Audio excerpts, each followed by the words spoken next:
Je, kifaa chako kinahitaji kutengenezwa? Tunatoa uchunguzi wa bure. Bila simu au safari, tunachukua kutoka mlangoni mwako na kurudisha. Kabla ya ukarabati, tunatuma bei na tunaendelea tu baada ya idhini yako. Rahisi, wazi na kitaalamu. Kiungo kiko kwenye maelezo. Kuanzisha, kwanza hakikisha unayo vifaa vyote unavyohitaji kabla ya kuanza kusafisha konduto za Dyson 37C. Vifaa hivi ni pamoja na screwdriver, brashi ya kusafisha na chombo cha kuvuta vumbi. 2. Uchunguzi wa bure. Kabla ya kuanza, ni muhimu kufanya uchunguzi wa bure wa mashine yako. Angalia kama kuna alama za uharibifu au sehemu ambazo zinahitaji kubadilishwa.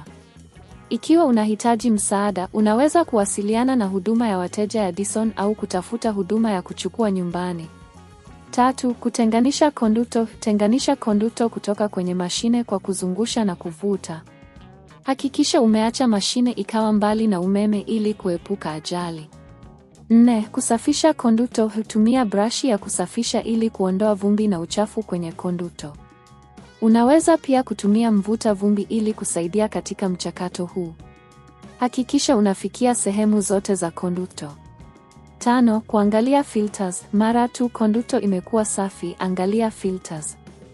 Ikiwa filters zimejaa vumbi, ni muhimu kuzisafisha au kubadilisha.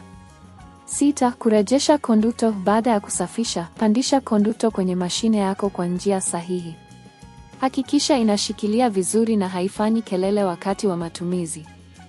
7. Kujaribu. Wakati umeweka kila kitu pamoja, jaribu mashine yako.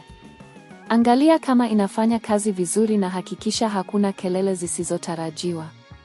8. Huduma ya kichwa nyumbani. Ikiwa unapata matatizo yoyote, usisite kuwasiliana na huduma ya wateja ya Dyson. Pia, unaweza kuangalia huduma ya kuchukua nyumbani ambapo wataweza kukuletea msaada moja kwa moja. 9. Bei. Kabla ya kurekebisha. Kabla ya kuamua kufanya ukarabati, hakikisha unapata bei kutoka kwa mtaalamu. Hii itakusaidia kupanga bajeti yako na kujua ni kiasi gani cha fedha unahitaji. 10. Hitimisho. Kwa kumalizia, kusafisha konduto za Dyson 37C ni mchakato rahisi ambao unaweza kufanywa nyumbani.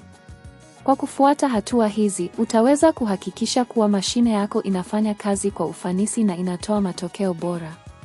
Je, kifaa chako kinahitaji kutengenezwa? Tunatoa uchunguzi wa bure. Bila simu au safari, tunachukua kutoka mlangoni mwako na kurudisha.